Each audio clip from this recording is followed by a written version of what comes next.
This is what the aftermath of FML looks like. Where's the easy button?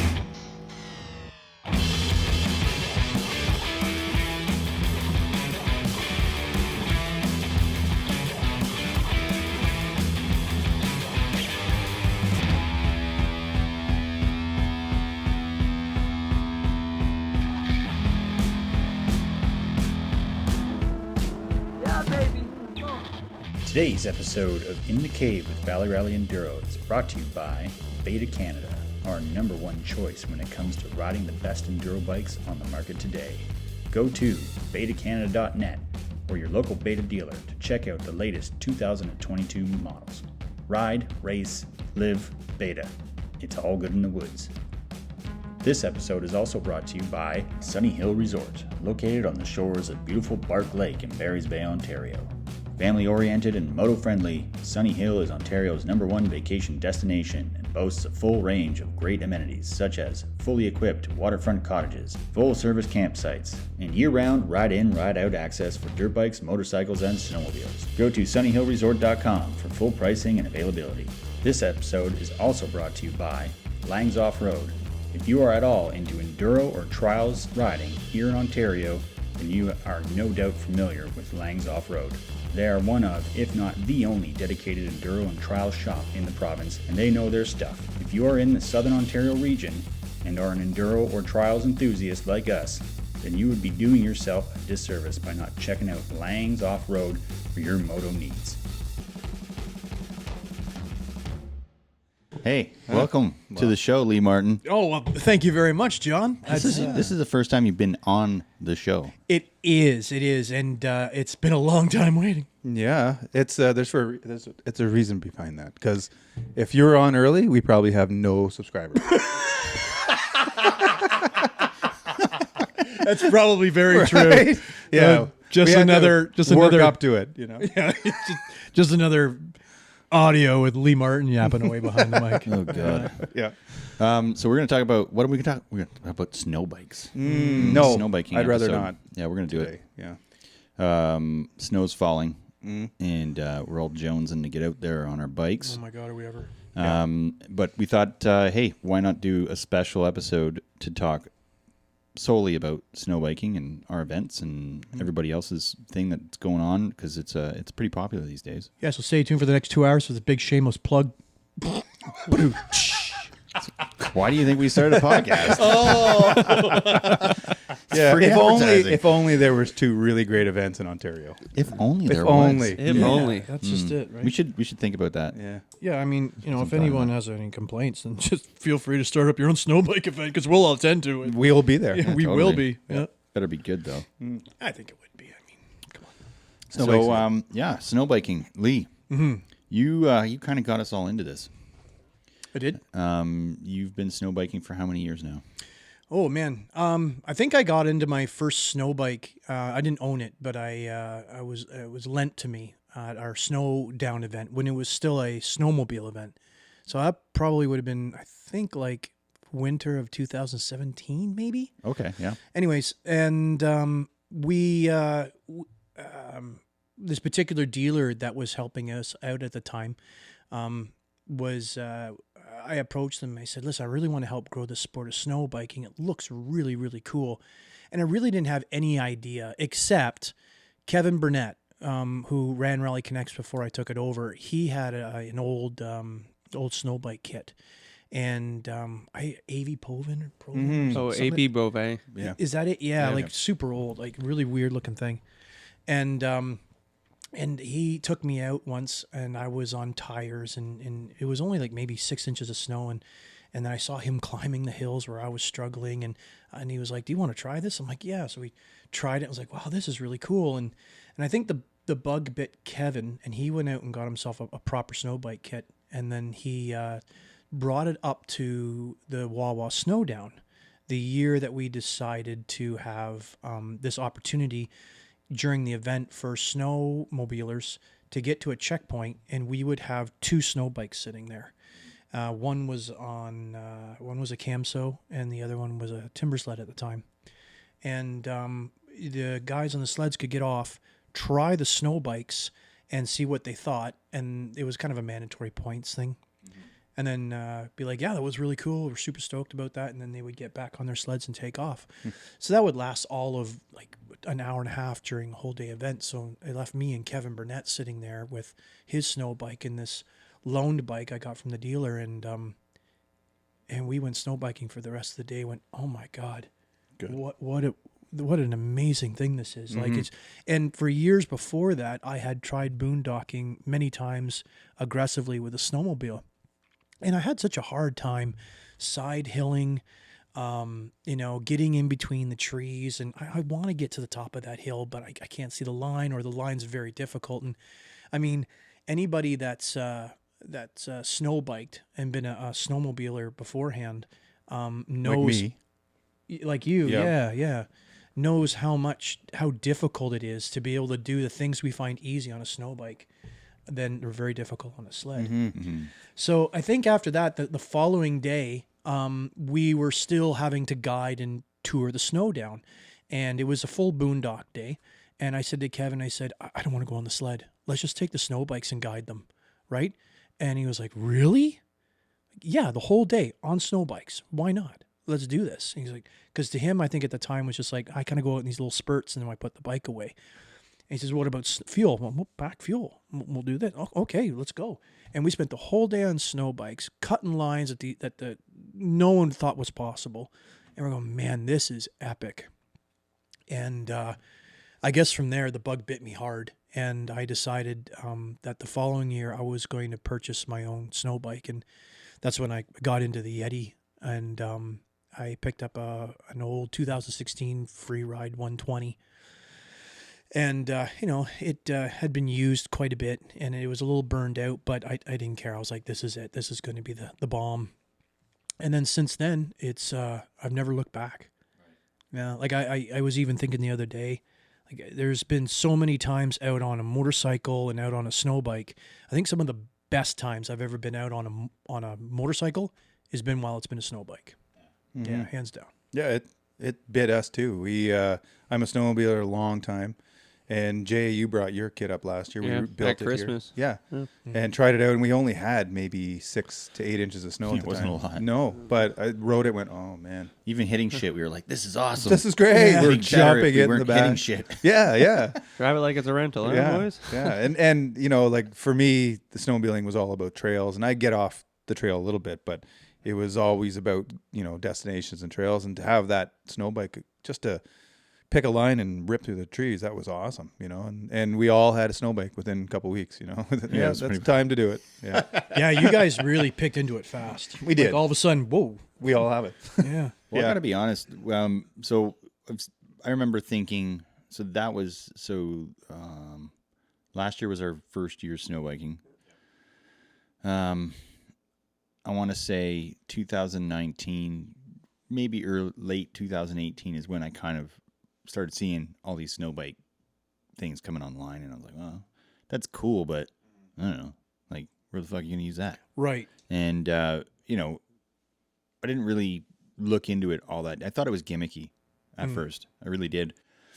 And Jay Young was like, "Well, I'm getting a kit," and I was like, "Okay, well, you get the kit, and we'll try it." Oh, but that sounds pretty typical. of Right, Jay. yeah. No, but it was just because I was like, "Well, how much are they?" We don't hold hands, Lee.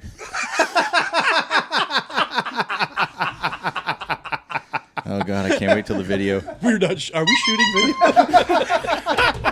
That's Where's the laugh track? Get the laugh track for a second. Sorry.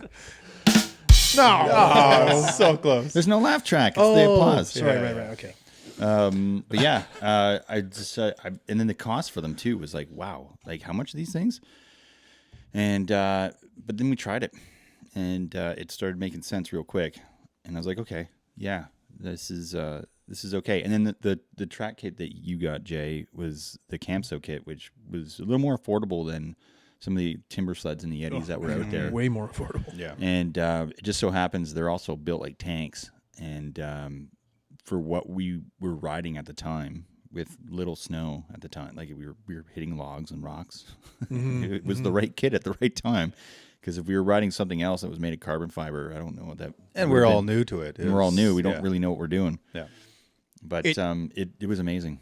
It's interesting you say that because, you know, I've come across and let many people try snow bikes over the years, and if you don't get them in, a majority of people get them in the right conditions with the perfect snow depth, the carving, the feel, the enjoyment, that sense of flotation, and they don't get that, and they try it on hitting rocks, hitting logs, thin snow, like you guys are explaining, they just get turned right away from it right away. And it's really interesting that you're kind of, based on that story, the first group of guys that I've come across where it's like, oh, you did it on the complete opposite of what I thought would sell a snow bike, and you all bought snow bikes and loved it. And then, of course, you did get into deeper snow, obviously. Yeah. Well, I think just the experience we've had on bikes, and I think what helped a lot was the Moto Mountain video.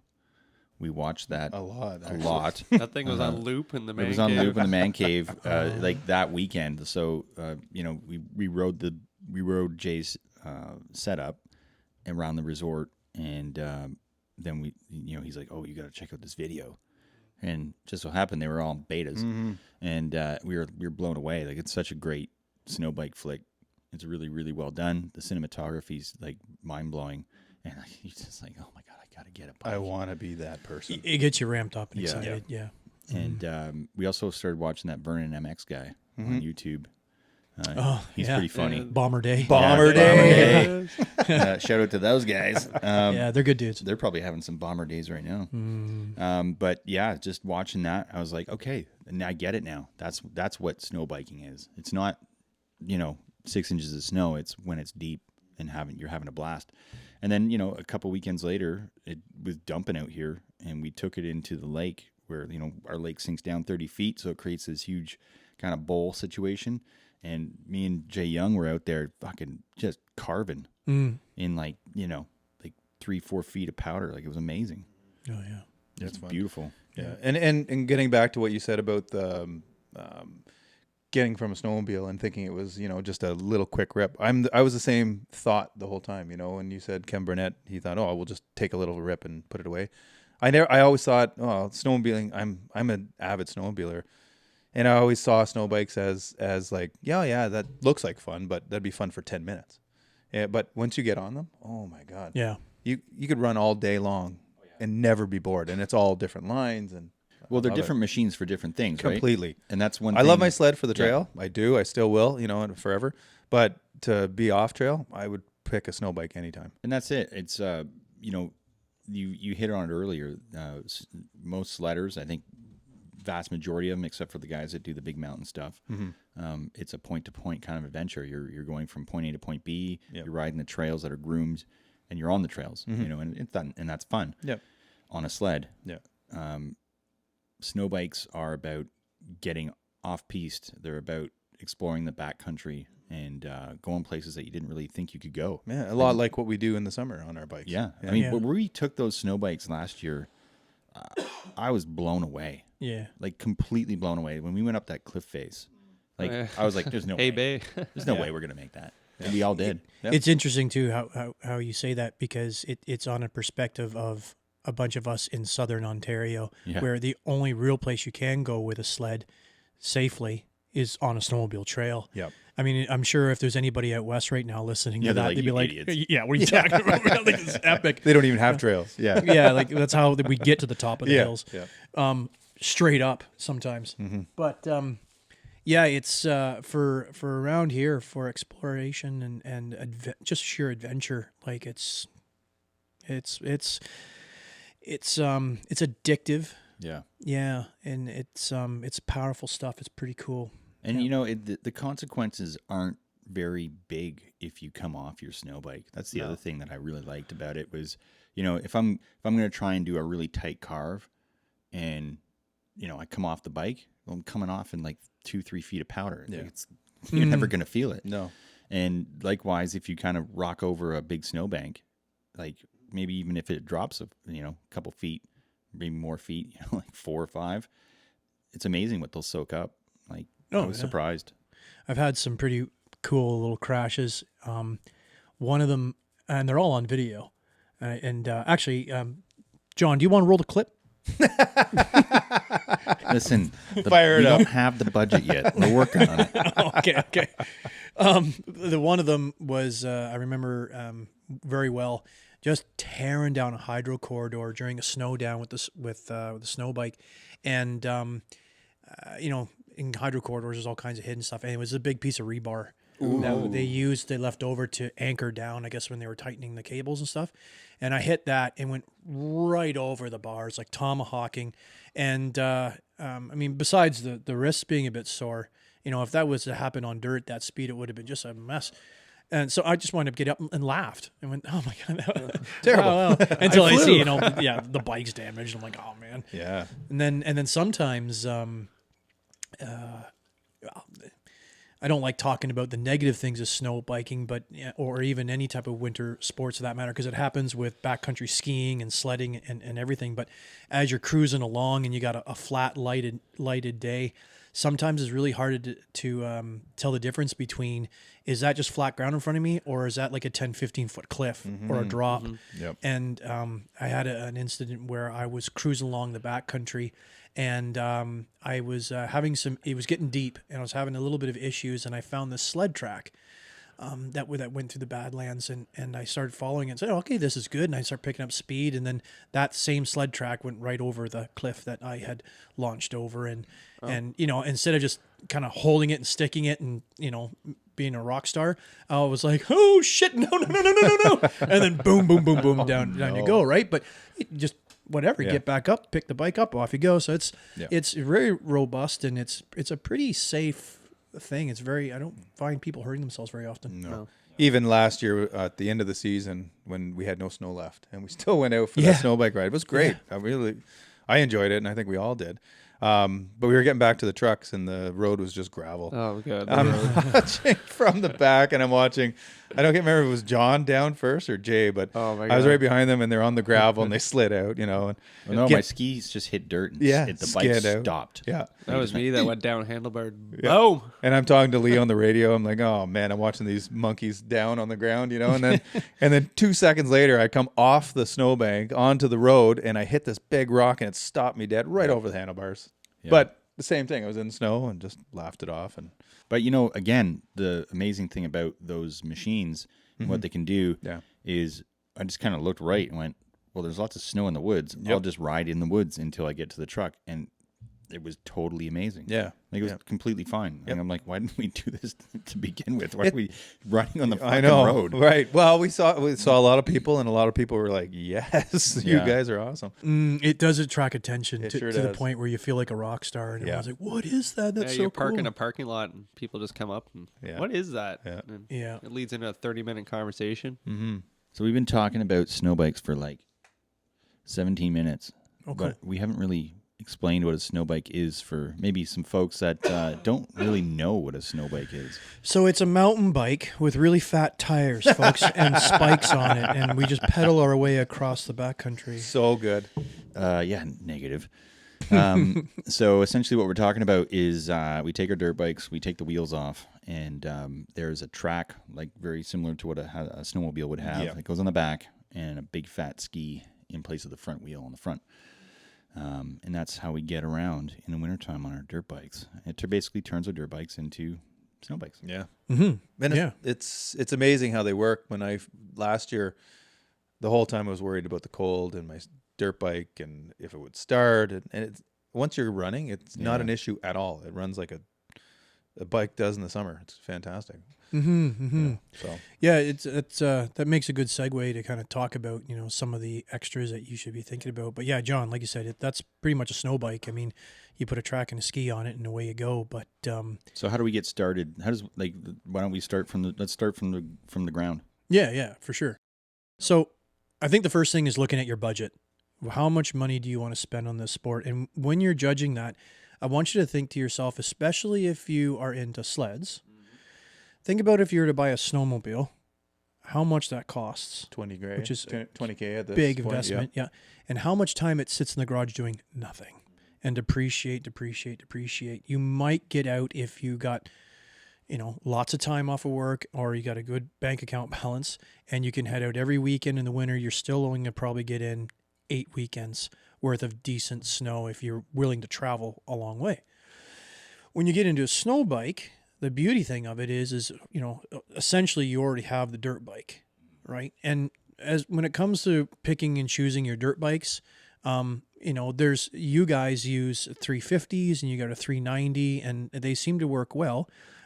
Most of the time you see a lot of 450, 500, you know, motocross bikes or big bore bikes. And then if you're looking at a 2-stroke, it's like a 300cc. I've seen 250s out there doing it, but boy, they're screaming. Yeah. Yeah. Working On the pipe, man. On the Yeah. pipe. Yep. Just keep her howling.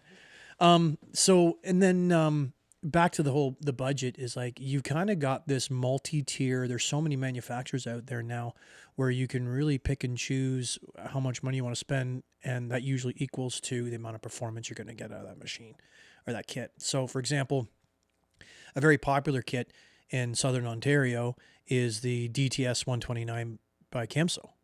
And it's not very well known in a lot of the rest of the country. Like you take one of those things out west and they look at it and go, what's that?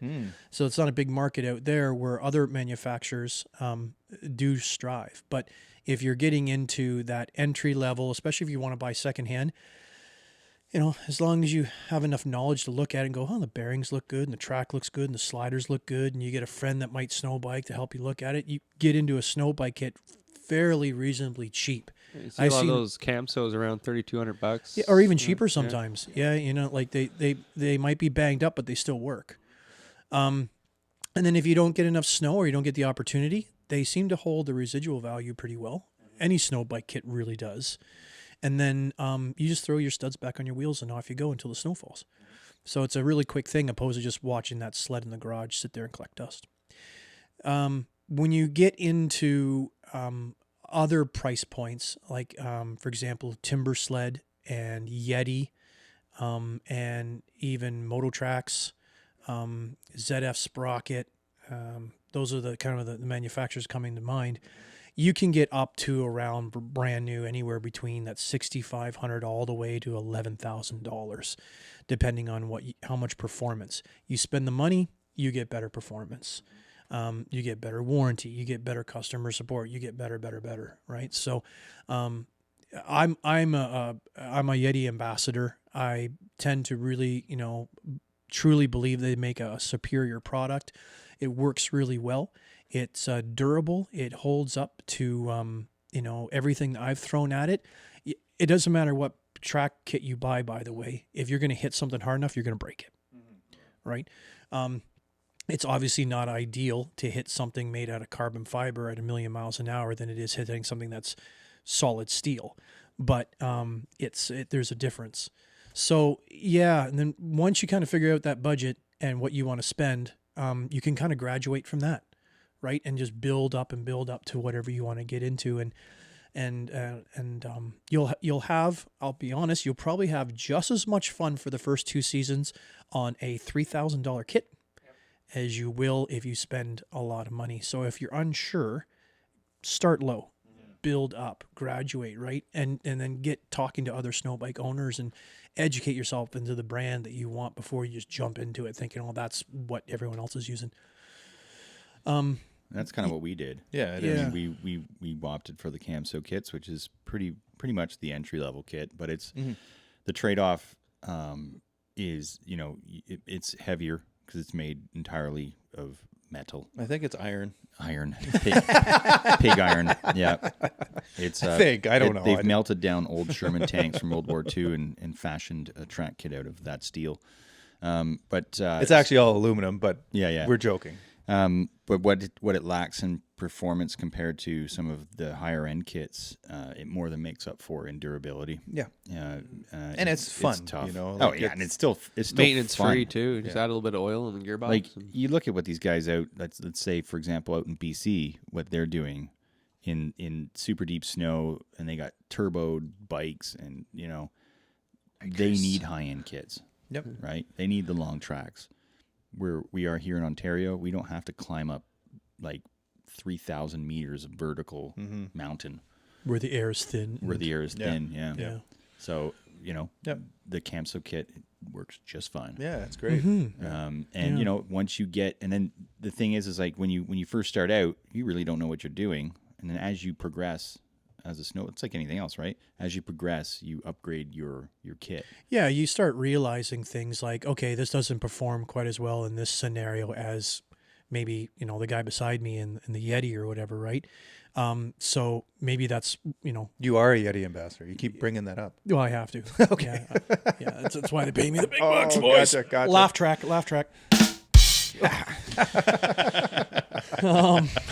We'll be your laugh track. Yeah.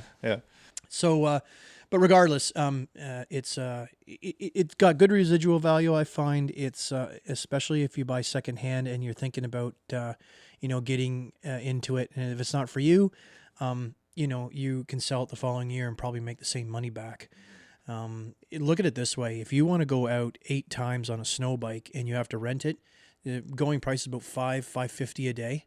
Right. Plus you want a tour guide while you're doing that. Yep. So, you know where you're going, where the snow's at. Do the math. It's almost cheaper just to buy it, let it depreciate. Let's say, even if it does $1,000, that's 2 rides on a tour guide. Right. So sell it. Everything's all good. And then, I guess, once you're kind of figuring out your snow bike track kit and what works for you, it really starts opening your mind up and say, well, what's the right bike for me? And I don't mean manufacturer. I mean CCs, power. Yep. It doesn't really matter. I like my KTM. I think it works really, really well. Beta is very strong in the snow bike market. So are all the, a lot of the Japanese brands like Kawasaki and Yamaha and Honda. Yeah, it's quite a bit. So, and they all have their nuances of good and bad. But you really start figuring out what's the right bike for what you want to do. I'm not going to take my 500 KTM and go race a snow track cross series with it. But it's the perfect torque monster to go working through the hills of the backcountry of Ontario and just exploring my way around and having more enough power to get to the top of that hill, but maybe not the right power to come out of a corner and clear a triple. Mm-hmm. Right. So there's give and take.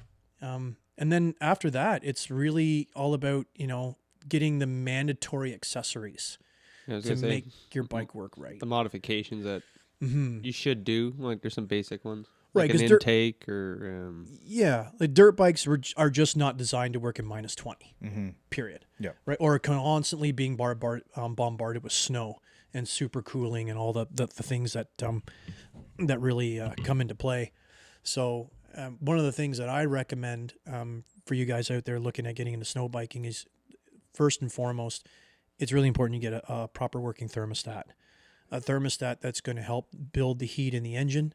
That's going to protect the engine if it's running at optimal temperatures all the time, opposed to an engine running cool and then you start getting blow by on the rings and your fuel is, going in places you don't want it to go, and you get, you don't get the whole assortment of different problems. But to be able to keep the engine running at an optimal temperature is key.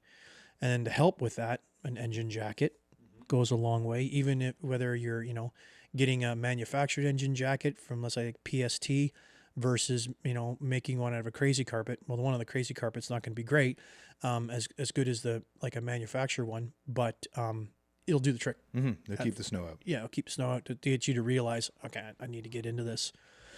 And then after that, I think you really need to sort out how you are going to take care of your intake issues, because one of the things that we don't realize is you get your dirt bike in the snow and you get that real powdery white smoke snow that gets sucked in rapidly into your intake box, and then it winds up packing in just like you're taking a shovel and throwing it in there, and then eventually with your foam air filter that's oiled, it will just cake on there, completely choke out your bike, and then all of a sudden you're thinking there's something wrong with my motorcycle, or I'm blowing it up, or there's a problem.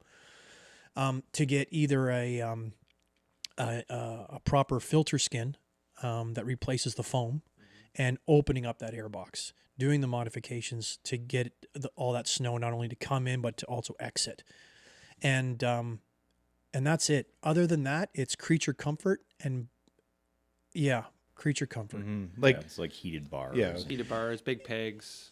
Right. Yeah. Yeah.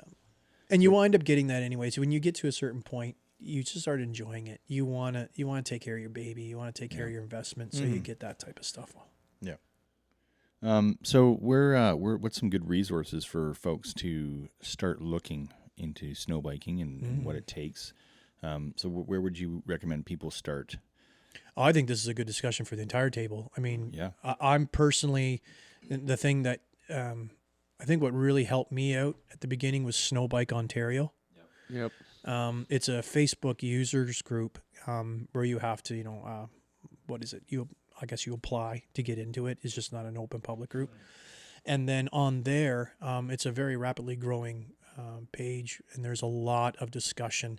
And sometimes it's about where to ride, which sometimes we don't know. People aren't quite as open about that yet, unfortunately, because they're trying to protect these snowed areas that we cherish so much, opposed to making it public.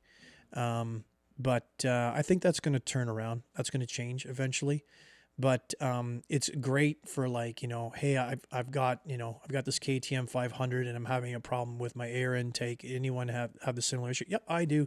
Oh, great. And you start this conversation thread, and really helps you along the way, because there isn't, even now, there's not an abundance of content on YouTube or on anything like that, where you can just watch step by step by step and see all these people's problems. There's lots of guys hucking off of cliffs and doing really cool stuff, but not like, I'm having this issue. How do we fix this? For example, you can jump on YouTube and find out how to change the brakes in your 2006 Jeep Liberty in like 50 different places. Yeah. But it doesn't exist yet for snow bikes. Yeah. So hopefully we can grow that, and Snowbike Ontario helps bring that to the table. So I really like what they bring to the table. And then of course, just little private user groups like the Boonies, and there's a few other little groups I'm a part of where the guys just like to, gather together and say, where are we all heading this weekend? Right. So yeah, I would agree. So Snowbike Ontario has been a big resource for us as well. You have been a resource for us as well. So, getting into if you're interested in getting into snow biking, it's well worth the effort to try and find someone that or make friends in the scene, and kind of ask them, how, what's the first step? What do I need to do? Or just get on those forums. Just find those forums and just be open and be like, hey man, this looks amazing. I want to get into it. What do you guys recommend? And I mean, most of, if not every snow bike forum that I've seen or been a part of, they're pretty open about it, because it's a small community still. Mm-hmm. It's not like, these big places like ADV Rider, where something's been asked 6 billion times already, and it's like, hey man, use the search function, don't be such a douchebag. And it's like, okay, thanks, Google it, welcome to the club. It's deflating. Everybody's still pretty chill, and like, hey man, like they're eager to talk about their snow bikes, which is cool. It helps out the beginners. Yeah, we were lucky. We had Jay Young right off the hop, and he kind of gave us the sort of the basics. And then we went out and explored a little bit. And then when you showed up here and took us into the trees, that was the first time I think we ever did that, right? We played in fields, we played on the lake, and we did a bunch of stuff. And then when we first sort of Everglades, we saw, open trees, and and all you can see is this zip through the woods and up a hill and down, and we're, what the hell? I got in 30 feet and I was stuck, Yeah, like, okay, this is a learning curve. There's no letting off, and then, but just before that, I didn't realize what snow bikes were really capable of. We did a few climbs, but in those trees, like there are times in the summertime I wouldn't aim for that kind of bush, and we you have to on a snow bike. It's pretty wild what you can do. It's amazing, yeah. Jay, it was like a big aha moment. Like, oh my Absolutely. God, yeah, that's doable. I had the exact same thing. Yeah. I think the first time I went to Zippermouth Creek with Justin Dacey and who else was there? Oh my God, I'm drawing a complete blank. Or these beers. Yeah, of course. Yeah, obviously Jeff. Yeah, Jeff McGurr was there, and a few others. I haven't seen him since, but that was a big aha. Like, I was like, where are you? The lines these guys were laying down Yep. was unbelievable. And the cliff, not the cliffs, but they would descend into these valleys that were so steep. You don't ride down it. You just kind of slide out of control and just try to get to the bottom without, wiping out. And they get to the bottom, go, okay, straight back up. I'm like, holy moly.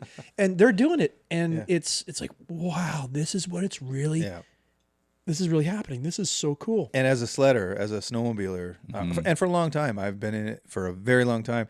Watching what you did on that bike ride, I'm oh my god! You would never in a million years think you're going to take a sled through that, and you wouldn't. Wouldn't. It wouldn't fit through those trees. Well, and the snow would be way too deep. And it was deep at that time. Yeah. I think we got in there, and it was 4 feet of snow, or More than that. it was Sunset deep. nipples, man, when he got off the bike. Yeah, and to watch, you just tear through. I'm like, okay, here we go, and then we made a plan to get to the other side of this. Yeah. And we just followed you. It was amazing. Yeah. It was definitely an aha moment. I love it. Yeah. Yeah. Yeah, it's neat too, because I thinking back about that, how you were saying, oh, I'm just kind of cruising through. I think if I was in the same position as you were at the first time, I would have been getting stuck in the first 20, 30 feet as well. Yeah. And it just takes, that opportunity of getting out there and riding and watching guys who can do it go, okay, well, it's doable.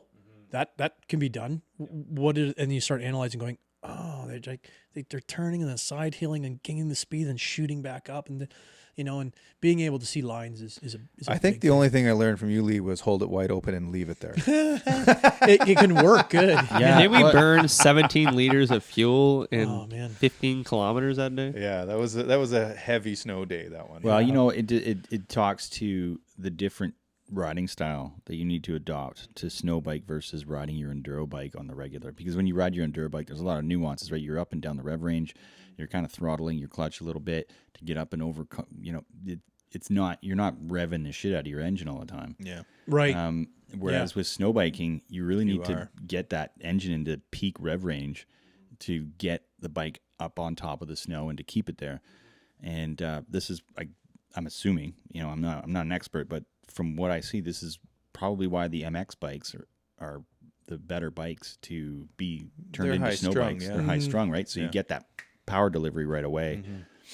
Whereas the enduro bikes, you kind of have to, give them some assistance. A couple things that come to mind is I tend on a snow bike, my clutch is an on and off switch. That's all it ever is. Yeah, right. Like it's to stop and it's to go. Yep. There's so much rotation mass behind you to stall the thing out. You got to be pretty much completely stopped. And so it's just all about on the gas. And when you ride enduro bike, it's not about full throttle off. It's about controlling that clutch finger, the generator distributor type thing. And with a snow bike, it's just like yahoo, and just producing the power to get where you want to go. The other thing that I always screw up at the beginning of the season too is when I'm taking a hill climb, I'm going up, and I know I'm not going to quite make it. On an enduro bike, I'll just kind of either slow it down, stall it out, and restart and pivot turn the bike into the direction I want to be in. Pivot turning on the snow bike doesn't work. Not quite the same, yeah. Unless you're in fucking BC backcountry and it's like Turbo City. Yeah. You can maybe do it, But I mean, my point being is it's so important to make sure that you're picking those right lines, looking way ahead and knowing where, you need to point the machine. When me and Rido followed you through that section, I don't know what you were thinking in some of those line choices, but it worked. I wouldn't even have picked that line for walking through the woods, but it made it, Yeah. When it's sometimes too is when you're following somebody, right? They're uncovering all the shit, right? That they don't see. They just see this glassy, beautiful, pillow. Yeah. And when you get to it, it's like there's like a massive, it's suspended log underneath all that, and if you hit the same line, you wind up pooching yourself. Yeah. Yeah. So it's always exciting. It's always exhilarating. It is. Yeah. Yeah. And like you said early on, it's an adventure. On a snow bike, it's an adventure. On a snowmobile, it's good fun, and I won't beat up snowmobiling too bad because I still love it, but it's not quite the same. On a snowmobile, we're going to a destination, to a restaurant or something. On a snow bike, we're just out there blasting and getting stuck and getting unstuck. And Well, it's like the difference between like a dirt bike and a big adventure bike. sure, yep, I mean, yeah, you could take a big adventure bike if you're skilled enough into single track and get gnarly, but it's a lot of work and it can be expensive if you're not good at that. Whereas, you know, the dirt bike is the tool for the job. And just like snow bikes are the tool for the job for the backcountry when it's, you know, deep snow, you know, it's that kind of, that's a good comparison, I think. yep. Like Mr. Young, how did you get into it? Oh, I saw it on Facebook first of all, and then bought the used Camso kit to get started. And then what I started noticing is I started following more snow bikers, but I was be looking at their like Instagram or Facebook handles, seeing what products they were using. So, you know, someone would have the Camso tag or, you know, Drifter products or Moto Tracks or any of those guys. And you just click on them, you go research them, see what you need. And then it was funny, I just organized a random ride on Facebook one day. We all ended up in Deep River on the Zec. And 4 random dudes met in a parking lot for breakfast. No one ever knew each other. That's how I met Rob Giroux. And we just all drove to a parking lot and we had a blast. Was that your first big ride? Yeah, with a group. Yeah, yeah. Before that, it was we have a farm on the Quebec side, and it was by myself. Yeah, But snowbiking is fun as a group. yeah. Like sure the it is. adventures you get, you know, you'll get stuck, you'll go help him out. Like it's just Or laugh at them. Yeah, laugh mostly at 'em. laugh. Yeah. I know. I'm sure Jeff McGurr's listening to this, and he taught me a pretty cool thing. He says, large groups backcountry boondocking with sleds don't work. Large groups with snow bikes backcountry work really, really well. Like he would keep saying, the more the merrier. And it was that attitude that brings us together in these groups. And Yeah, it's that's what I like about it. yeah, it's great. It's always something different. You know, when you do sled trail, it's like, okay, I've done the A trail, I don't know how many times. Snow bike, you know, you point in that direction and you never know what's going to come out of it. Like, Well, there's Often. different lines, right? Like you got the whole bloody forest if it's open enough. Like Right. there's a new line every time you go in there. yeah, you can go there one weekend and go back the next weekend and be like, oh, it'd be a whole different adventure. It's just amazing. I've been waiting to That do He's was been holding his horn Excellent. the You whole did time. that very well. Is that good? Okay. Yeah, like nailed that. Isn't it an applause track on that thing? Can you just... Thank you. Thank you. It almost sounded like the How ocean. about you, Yeah, Jay almost. Millen? You know, I was going to add to what you were saying. We last year, one of the rides we did, I think Rob was with us, and we were out just in one of the small bays on the lake. And what we were doing it was just looking at lines up off the lake, and we, you know, we'd go up one, and it would be terrible. Yeah. Well, let's be honest about what actually happened. We'd send Rob up. And he breaks First. stuff. I think we have a piece right there. Yeah, there it is. Yeah, it's right there. It's right there. Yeah, That's from that hill.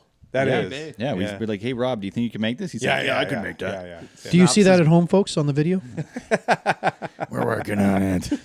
We're working on the video. Yes, it's happening. What he's pointing to is a big piece of plastic hung up on the wall. Yeah. Brand new beta, and it's only a couple weeks old. That No, plastic. Yeah. it was 1 hour on that bike when he snapped Right. that. Yeah. Like he was breaking it in still. He broke it in. He was not happy. There's a lot of broken stuff here. John's, I've been noticing. I think you can almost build a new cave out of all the broken bike parts you have. Yeah, man. I'm just kidding. Yeah. I'm only It's all joking around. So apart from boondocking in the backcountry, what are some of the other cool things that our snow bikes are doing right now? Because there's some other stuff going on. Snowcross, that's becoming I always want bigger. to try that. Enduro days. cross out in Quebec with Patrick Turan. Enduro Yeah. snow. Enduro snow, that'd be yeah. cool. Yep. Yeah. I want to and do that one bad, March 5th. I went out there and I didn't race it. I was helping out, actually, I think I was helping out Beta at the time with some demo rides that they were doing.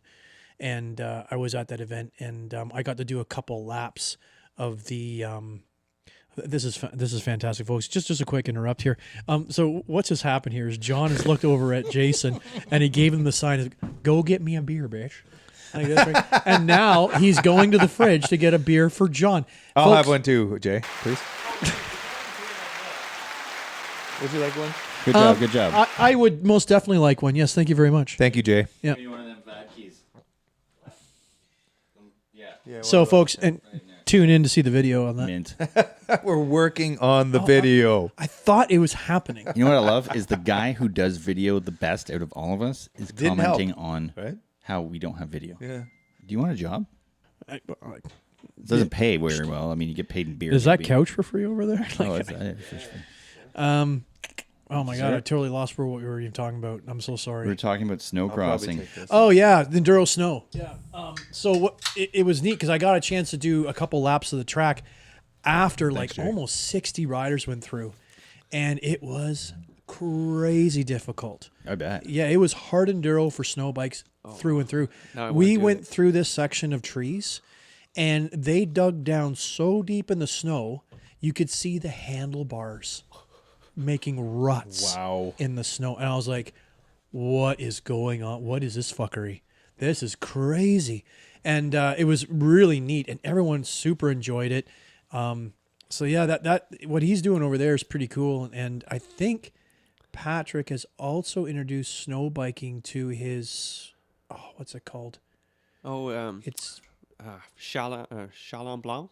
yeah. Challenge Blanc. Yeah, 750 Challenge kilometers, Challenge.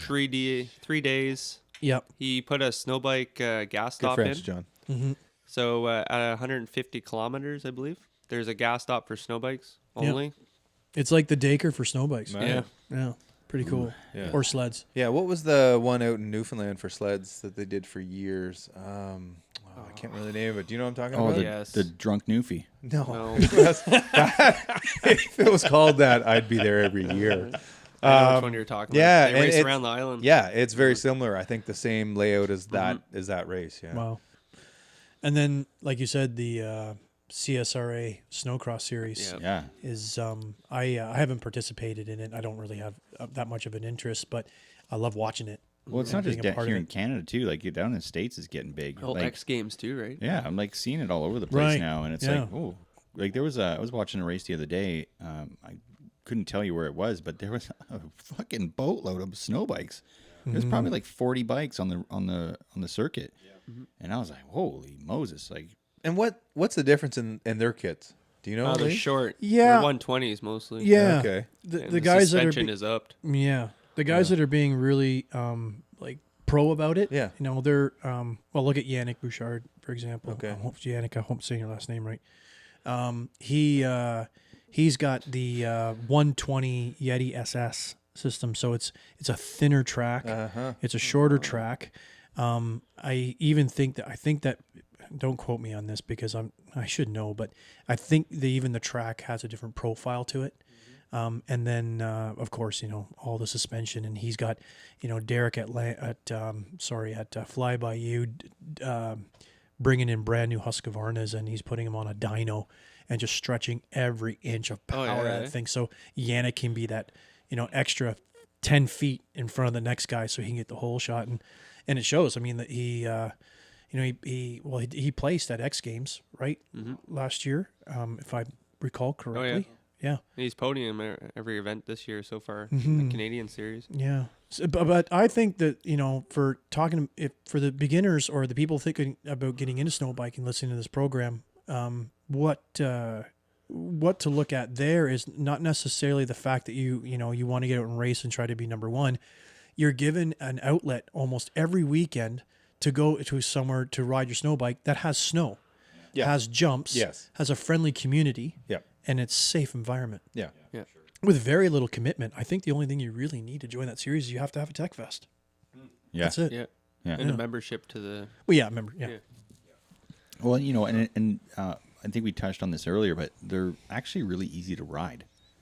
Like it's not a very steep learning curve at all to get on a snow bike and ride it. No. I didn't find, and I don't No. think we're any different than anybody else. Kids down in the States at 12 years old now driving 450s, and they're putting the 120 kits on them Yeah. to make them like a junior kit. now. Well, and your wife Christine, Jason, got on there. Mike's about to fall right off that table. No, that'd be terrible. Yeah, right in your It'd lap. make it sound like this. Oh wow. You're making a lot of work for John. Thank God for editing. Yeah, editing. Thank you. Don't. editing. I leave it. I think it sounds great. How about this, folks? Now, listening at home, what does this sound remind you of? comment below. On our And live please like and subscribe. Just for- smash that. For anybody subscribe watching button. the video, Smash don't that cheat. subscribe. Everyone says that. I always want to say that. Smash that button, please. Smash that button. Oh man, we got sidetracked. Oh man, the rabbit hole. But yeah, like Jason Milne here was just saying to me earlier on. He says, "Hey, listen, don't forget to talk about Snowbike and or Boondocking the Boonies Snowbike series, Well, Totally yeah. said that. brand new Snowbike series." And I said, "Calm down. This is not all about us." But I guess we're talking anyways. Yeah, I'm glad you brought it up. You brought it up. I guess we're there, eh? I'm sorry, folks. Are we there already? Do you have it later on the list? I don't know. Oh, we could talk about it. But you were talking about series, right? So now we together, It's true, yeah. you know, We- Valley Rally Enduro and Rally Connex, we've decided to amalgamate our two events into a series. Rally Connex. That is not the name of the series. Although maybe it should be. Hey, maybe it should be. Maybe you're right. Yeah. Me and Ryder are onto something here. Yeah. Who? I don't know. This guy I know. Who's Don't right? you guys have your own club? Is that guy that did that ba thing? I don't know. Did he? I think so. Yeah. And there, can we get the applause track on that, by the way? Yeah. Good job. Good job, Darren. Way to go, Way to Ryder. go. We were all cheering for you. Yeah. Good job. And just like that, it was over. 4 a.m. went to the bed. Yeah. Yeah. Laugh track over. Yeah, so Boondocking the Boonies Snowbike series. How does it work, John? Well, there's two events in that wonderful series. That is SNOVR, which is happening in Barry's Bay. Not SNOVR? Or? No, it's not SNOVR. It's weird that you would say that. But no, it's SNOVR. Okay. Yeah. Thanks for clarifying, though. No problem. I wish I could take a picture of Lee's face. That was a dig at me, folks. I keep pronouncing it wrong. And then we have Snowdown in Wawa, Ontario. So essentially, you can come and ride for fun, but there is a competitive aspect to the series, which is what makes it, worth doing. And that is, basically we have waypoints. Some are difficult to get to, some are easy to get to. Bigger points for the more difficult waypoints, etc. Using a GPS. Using a GPS, and as you accumulate points within a series, it puts you in the standings. And if you get on top, then you win the grand prize and all that jazz. But we also have a lot of other great prizes just for our participants. So yeah, it's definitely worth coming out and checking. Never mind checking it out. Come out and just do it. It's going to be a hoot. We And can't if you wait. sign up for both the events in the series to compete in the series, you get to save on entry fee to both of the events. Correct. Which is great. I mean, I don't know. It's an idea I came up with, and I think it's great. What the fuck are these kids? What is he doing? What's wrong? Those are your kids? You accidentally hit the mouse, which turned on my computer. Oh.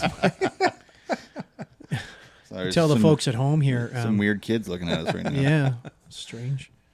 That's when they were young. Who puts their kids on their desktop? I know. I know. I have Paul Bolton. It's on my supposed to desktop. be Paul Bolton. I tried to call him the other day. He's not picking up my calls anymore. I don't know what it is. Man, but Paul Bolton. If you're listening to this, dude, he's not. pick up the phone. He's not. But yeah, Paul, I mean, we miss you. We want you back here in Ontario. You should come on And, this podcast, Paul Bolton. That'd be cool, yeah. Get Paul out here. And On a snowbike. no, he likes snowbiking. He usually done goes out with Keith Curtis No all way. the time. Yep, with Climb. Right on. And that would be some pressure. Wow, man. Keith really knows, not just really knows how to ride a snow bike, but he can really ride a sled. In places that you probably couldn't snow bike. Yeah. But anyways, So back to what really matters around here. That's our snowbike series. All right. yeah. Yeah. So what is sorry, man, don't mean to hijack, but No, get can in you there. just get into a bit more detail of how the SNOVR works? Thank you. For sure. Welcome. Got it right. Wow, man. You're coming along. Working hard. Nailed Good it. job. I can Nailed train it. you still. Can I have the applause track, Oh, please? yeah. Good job, you. Lee. Good job. Yeah. Nicely. It's a little abrupt. We should be able to fade that out. What a little about bit. the commercial break music? Hit that for a second. All right, ladies and gentlemen, this next part of the podcast has everything to do with the SNOVR. Go ahead, John. Oh, thank you, Lee. Thank you. Glad to be here. People are tuning out right now. Oh, yeah. No, they're tuning in. They're loving this, man. So yeah, Listen to these jackasses just pissing around on microphones. All right, sorry, go ahead. So yeah, SNOVR was happening in Barry's Bay, and we've been really jonesing to get an event going here because we have a really unique geography to this area. So we base it at Sunny Hill Resort, and it's right on the shores of Bark Lake, and Bark Lake drops about 30 feet in the wintertime. And it creates this really unique environment where snow just piles up in the bays, creates these really natural bowls, and they're amazing to ride through. You have all the inlets kind of creating dips and valleys, and it's an undulating terrain, and then you have 4 or 5 feet of snow on top of that, and it's beautiful. On top of that, you have vast amounts of crown land on the far side of the lake. Lots of hardwood forests. There's elevation up there. We're not talking BC elevation, mind you, but it's still amazing fun to rip through these trees that we were talking about earlier, and it's just beautiful country. And it's a unique environment because you blast through the trees, you get into a bay, you have fun in this deep powder, and you at any point in time, you can really just head back to the resort if you need to. Yeah, It's, you're never that far. You're never that far. It's like point and shoot. Like you're just a quick blast across the lake away. But it's a really good time. So we've been working hard to put that together. And because we're friends with Lee, we kind of this year we decided to put 2 and 2 together and make a series out of our 2 events. Because Snowdown's been going on for how many years now? This will be 8th year now. 8th year. And, Wawa, it's a snowmobile mecca. Anybody who's into sleds big time knows that area. Yeah. And, now that snowbikes are getting online, it's just a natural progression. I mean, talk about geographically with the SNOVR event. I think another layer to that sandwich you're making of enjoyment is a really big part of that is just doing it out of Sunny Hill. And I'm not saying that just to pump you up there over there, Mr. Too Big late. Head. Yeah. But the fact that you are snowbike in, snowbike out accommodations, Yeah. I don't think there's anything of it like its kind in this continent. Like Right. it's like you can literally start the event in the morning by jumping out of your cabin, right, firing up your bike and starting the competition and your event, and then coming back, having the dinner and after party stuff right there within walking distance of your cabin, right? Where it's we have a similar thing like that to Snowdown, but we still need to transit our bikes each morning. Sometimes it's 15 minutes, sometimes it's an hour, and it all depends really on the weather forecast and where we're going. But that's a huge thing. And if you haven't been to Sunny Hill, it's really nice. They've got a great setup here, and the cottages are clean. They're affordable. They're very welcoming. There's always someone at the reception desk with a smile on their face. Management's incredible. Yeah, and make sure you leave a positive Google review. Yeah. 5 stars only. Yeah, no. Well, in saying that, we've worked hard at it for the last 3-4 years to not only snowbike for what we're doing now, but the summer stuff. We've created trails and open trails in all through the area and on their property, and what it helps that I'm an avid biker, so I love it as much as everybody else that comes to visit, but it's worked out great, with the help of John and Jay and even you, Lee, to help with some of the stuff we've been doing. Yeah, no problem, buddy. Yeah, no, it's been sort of a labor of love to get this place to what that is. Just to have and to see people roll in here with their bikes and they're like, oh my God, the trail's right here. It's right off the property, and I love it. It's a really unique spot. It's one of the more beautiful spots I've found. And I mean, I've lived on every continent save for or traveled on every continent save for Australia. I've been around, and there's some really gorgeous places in the world. This ranks for sure, 100%. We're lucky, Yeah. to have this. Yeah. Yep. And don't get me wrong, there's lots of, sorry, maybe I should have said that right. Let me correct myself. There is places you can go rent snow bikes, stay in a cabin, and go for a ride on a tour and stuff like that, but nothing in the format of this competitive event with after-party festivities and a whole community village of action.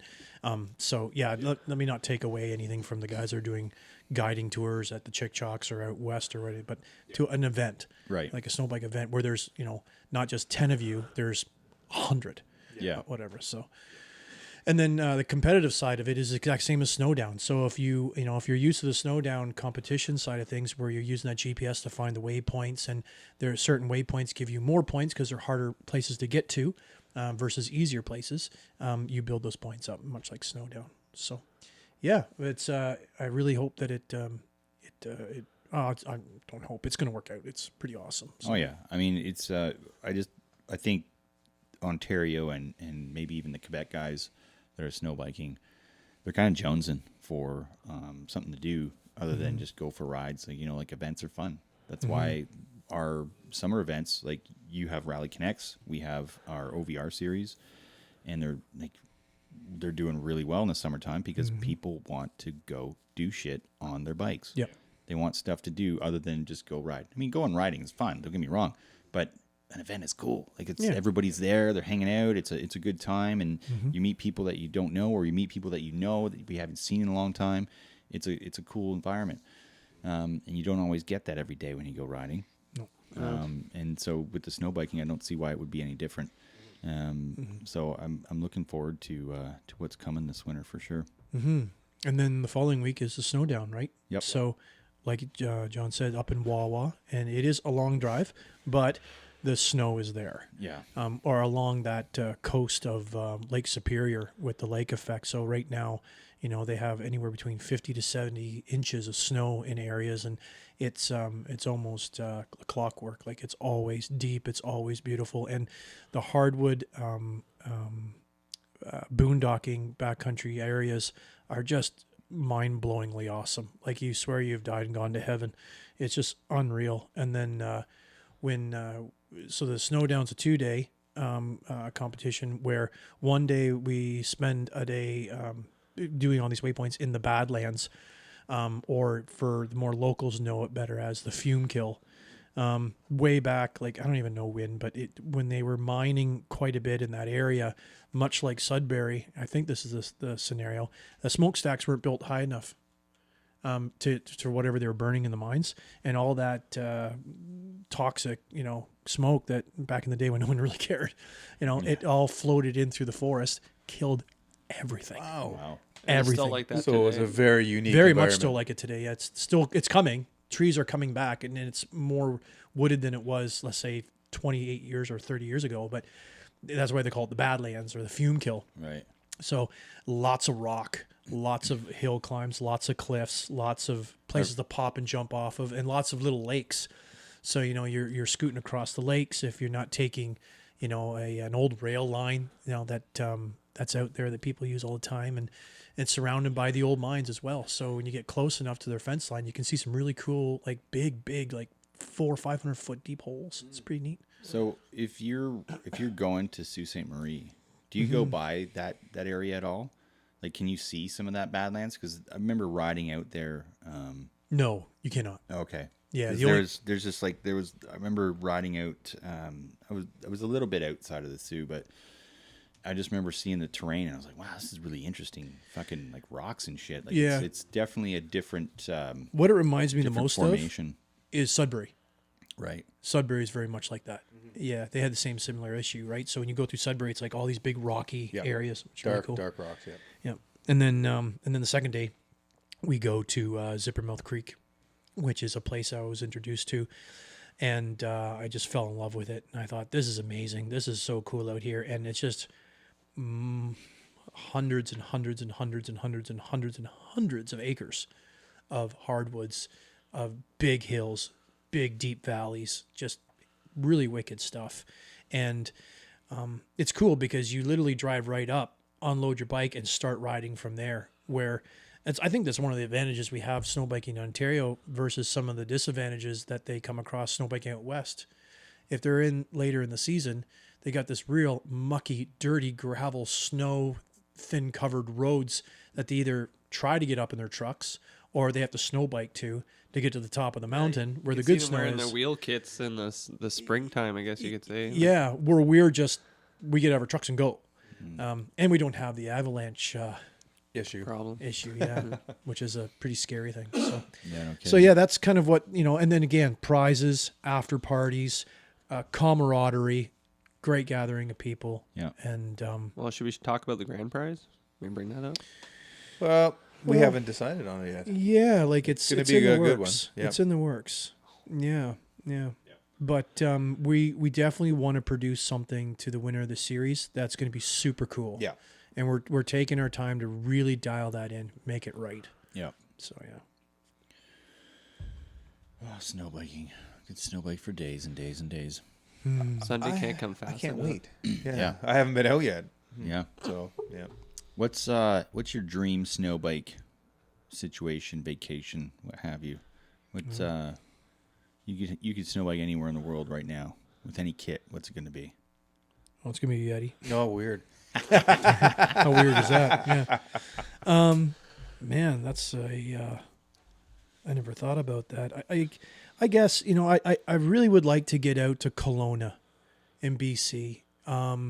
They've Canada on the West Coast is just worldly known for the mountains and the snow depth and the snowfall and the vast views. And I've got some friends out there that I've met over the years of doing KTM rallies out there and stuff. And really great people. They always, are very accommodating. There's an opportunity to stay somewhere with them. They know where the snow is at, where to go. They've been out there. They've done it all. And they know snow bikes. So, yeah, I'd probably go riding with some of the guys over at Rider's Edge in Kelowna. They're they got it dialed in over there, and that's the same place where the Bomber days. Bomber Day guys are from. Yeah, Right. Yeah.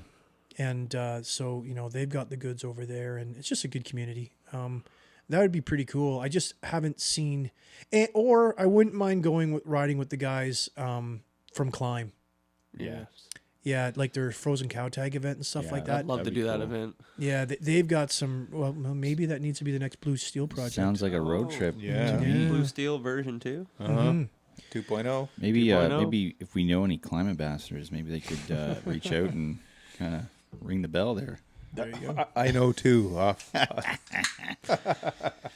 No, that would be cool. I would Yeah. love to do that. Yeah, I think that their terrain would be very similar to what they've got out in BC, and again, the guys at Climb are so well versed in those mountains. They know exactly where the good stuff is all the time, anytime, and to be able to come and visit them with all the support they give us, like they're a big contributor towards the snow biking in Ontario when it comes to the events. They're the title sponsors of the Snowdown, and to be able to to go ride with them would be pretty epic. So yeah, for sure. I think that'd be my picks. What about you, Jay Young? What's your go-to for dream snowbike vacation? I like to do out west. I'm on the same page as Could you Lee. be a little more specific than out west? It's a big Ow. place. It is a big place. There's lots to explore out there. I think it'd take a couple trips. Yeah. Baja, would that be a good place to go snowboarding? Yeah. Hit some of those sand dunes. Yeah. I was gonna say Oshawa, but I'm sorry. Well, I don't know. Random. That was funny. Wow. Okay, maybe not Oshawa, but Oshawa. yeah, I'm on the same sort of page. I anywhere there's snow and watching those videos that we watched, I'm up for any of that. Washington State. John, You asked the question. You must want to say something. Yeah. How do you beat Oshawa? Ooh. Well, I was born there, so anything beats Oshawa. Right. Try No, for sure. Out west is definitely the go-to for us. The folks that run the Jeff Kyle. Yeah, those dudes. I would hook up with them and They're in Kelowna. you go, they are. That's right. Colonially, I'm with you on that. Cool. But, Let's go. But now that you mention that, Climb the frozen cow tag, that would be. And where is that? That's it in the States. In It's Idaho, isn't it? Idaho, yeah, I think so. There's some mint terrain out there, man. Like mint terrain. You made me watch that BDR documentary. Yeah. And Idaho There's some looks mint. beautiful spots there. You're Oh, right. yeah. Yeah. Well, I don't know, man. Like, we have our Camsos, and I'm very happy with what we have going on for our kids. But we mentioned ZF Sprockets, which is a company I didn't really know much about up until recently. They reached out, did they not? Kinda. Yeah. We think. Yeah. We're not sure yet. Yeah, you're hoping so. We'll get Yeah, there. we're hoping so. But I think there's some, as much as the sport is developing here in Canada and the States, I think there is a blossoming community in Europe as well. Mm-hmm. I think that's coming online for There's sure. another kit coming out of Russia too. It looks pretty decent. as Oh, yeah? well. Yep. Do you know the name of that? Putin products or something like that. Oh, you're so racist. Okay. Edit. Products. Oh my god. Oh, boy. How did we get here? Lee Martin. Yeah. This is why we didn't have you on the very first podcast. It would have been a mess. It would have Just been a a mess. mess. Zero download. That'd be interesting to. I'm always interested in all types of different brands, and anything that's going to grow the sport is a positive thing. And I'm a big advocate of snow biking. If it means there's more butts on snow bikes, good. Even with more manufacturers, the cost of kits would eventually come down as well.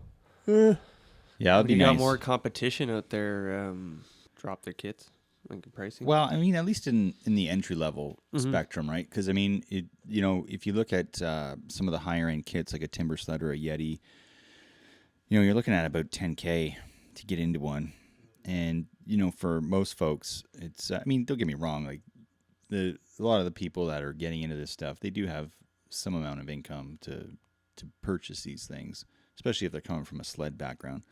But that said, $10K is a lot.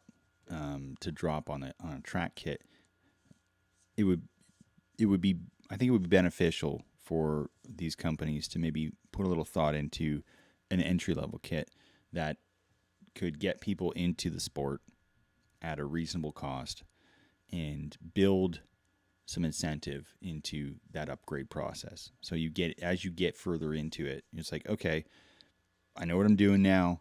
I want better performance. What's the next step forward? Well, it's this kit. Okay, great. And I think some manufacturers were doing that. And then of course there was Camso and Yeti. When Camso purchased Yeti, they decided to keep on that DTS 129 kit, and it was brand new out the door. What, 55, maybe 57? Like, it was a decent price. And then compared to your $10,000 or $11,000 Yeti kit, and I think. And actually, Yeti just decided that they're gonna can the DTS. Like, it's no longer in production, and it's interesting to when they said that at the meeting, I was like, wow, that's really interesting, and but it's because their market didn't grow much bigger than Ontario and Quebec, I think. But again, I really don't know, nor can I say. But the Motor Tracks too right now is like the right. I've seen their price point, like US wise, it's the $4K. But the Canadian, you're $5,500 Canadian. Yeah, I mean, I think it's just an interesting time for the sport, right? Because it's still growing. Right, they're figuring it out. They're figuring it out. It's definitely way more established than it was 2 or 3 years ago. Oh yeah, you see it growing every year. It grows every year, and I don't know. It really depends, but because it's a weather dependent thing, right? Yeah. So where you have huge amounts of snow regularly, like clockwork, it's super reliable. You're going to sell more snowbike kits, obviously. Unfortunately, we're going through some times up here in the Ontario. Yeah, but it's life. But it comes and goes. I mean, like there were good years and there were bad years. But the snow always came eventually, and when it did, it was pretty epic. Yeah, I like for us. Us tearing some of the ditches around here, all the locals come to me and go, "Was that you? Yeah. What the hell are you riding? Like, what is that? What's able to do that?" And there's nobody in this area yet. So I think last year we kind of made it our mission to say, okay, let's get this out. Let's get the word out on snow bikes. Well, I don't know. We talked about some of the add-ons that you're going to need outside of the track kit. What's your go-to? Like, what are the best products in the market right now? Because there's some that are better than others. C3 Products is probably put Yeah. their plug in there. Yeah, Kevin It's on Forsyth down there, he's one of the main founders of Yeti, and he's rocking it, man. Like, he knows how snow bikes work. He knows what they need, and he's building products that work really well, or partnering with other companies that are building products that work really well. And they're all, like, you know, the main staple is, you know, your heated bars, your thermostat, your foot pegs, bar risers, instrument clusters. Engine blankets. Gas cans, you know, for the back that bolt on, those sort of things. You know, that's something you should also keep in mind too, folks, is that when you get into snow biking, you don't get that same mileage as you do when it's a dirt bike. No. You know, your 100-kilometer mileage you're getting out of your dirt bike, you're probably going to get 40 out of a snow bike. So pack fuel. But the beauty is you have a track on the back of your bike that you can strap shit to. Yeah, like a whole cargo carrier. Yeah. I think another misconception too, that people get about snow biking, it's going to damage my motorcycle. It's going to wreck my bike, and it's yes, if you're riding like an idiot, and you're not you're not caring for your motorcycle. Of course, anything's going to do damage to it. Going through water crossing is going to do damage to it. Riding through the mud is going to do damage. Jumping with it, racing, all of it does damage to it. Where I think a lot of people think that a lot of damage happens to their bike is they're attaching this big, long, huge track on the back, and it's burning out the engine and having problems, and it's just not true. I think one of the key things is making sure you do oil changes. I do on almost every other ride. Yep. And I don't wait for if I ride tomorrow, and I'm not gonna ride for a week, I do the oil changes as soon as I'm back to the shop. You've got to take that oil out of the engine, because the amount of heat that your motor generates, folks, and then the amount of condensation that builds up, it's kind of like watering your bike out if you don't extract that moisture from the engine by draining your oil. And then that's when your main bearings rust. That's when transmission bearings and other components in your engine rust because of the water. And you just shouldn't be using your standard motor oil. You should be using like a lightweight motor oil. I think I'm using Liquid Moly 0W. Yeah, we are too. We There's a snowbike oil. It's a snowbike oil that has additives in it for lack of a better term. I was going to say moisture wicking, but that doesn't make sense. But that deals with the moisture in the engine. And and just keeping up on that maintenance, that's really key. So I have a question for you though. Sure, yeah. So when you're doing your oil changes on your bike every other ride, are you doing you on a 4-stroke? Most 4-strokes have the separated. You know, they have engine and clutch, oil reservoirs. Are you doing both, or are you just doing the engine side? I'll do both. Yep. Yeah, Okay. I mean, I don't have that on any of my bikes I own. It's all one. Oh, okay, your I know KTM's your all one? betas are different. Yeah, right? our betas are. Betas Yeah, have separate. I just do both. Right. Yeah, I don't mess around. I mean, obviously, I do both. The engine gets hot. Right. Yeah, and but Well, and the clutch gets beat. 'Cause you're on it all the time. yeah, and then it's probably every third oil change, maybe fourth. If I'm lazy, I'll do a filter. Right, but it's primarily getting that oil out of there and changing it up, and that really helps with your bike lasting a long time. I've even heard in some instances where guys who take their dirt bikes and they stud them up for ice racing, like with the real big aggressive studs, that hooks up so hard and so well, it does more damage to your clutch and your engine, your drive components, than a snow bike track does. Because most of the time on that track, it's just wicking up and spinning in the snow. I don't think there's ever been one day where that track completely hooks up and goes. Yeah. You got to wick up, get on top of the snow, and kind of run around. So yeah, don't be mistaken that if you're getting in the snow bike sport that you're damaging your bike any more than you would if you're riding it around in the dirt. It's just simply not true. I haven't had that scenario personally, and I'm on my third bike now, messing around with this. So Because you broke all 3 snowbiking. no, I still have them. Yeah, Just kidding. broke all 3. No, I felt the same way. I thought, oh man, I cherish my Beta 390, and I put a track kit on it. I hope it doesn't mess it up, but throwing the wheels back on after the winter, it was exactly the same way as it was the year before. So The only thing I would say is, okay, so to your point, Lee, is you got to care for your motorcycle, and part of that is especially if you're going to snow bike it, is do the due diligence and go through all your connectors on your bike and throw some dielectric grease in there. Yeah. Because they're going to get wet and they will corrode big time. I found that out the hard way on my 350. After converting back to summertime, putting the wheels back on, I started having issues. And I was like, what's going on? And I think it was, we were talking to Todd over at Pete Sales and Service, and he's like, well, you were snow biking it this year? Yeah. Did you put dielectric grease in all your connectors? I'm like, no. He's like, well, you should probably check your connectors. And if there's any corrosion in some of the relays or some of the plugs, that's likely what's causing your issue. I think it was your coil, was it not? No, we swapped out the coil on a 300 to see if that was the case, but it wasn't. It was just one of the there's a relay under the seat by the battery, and sure enough, there was corrosion in there. And so I cleaned that up as best I could, put some dielectric in, and fired right up, and it stopped having issues after that. Mm-hmm.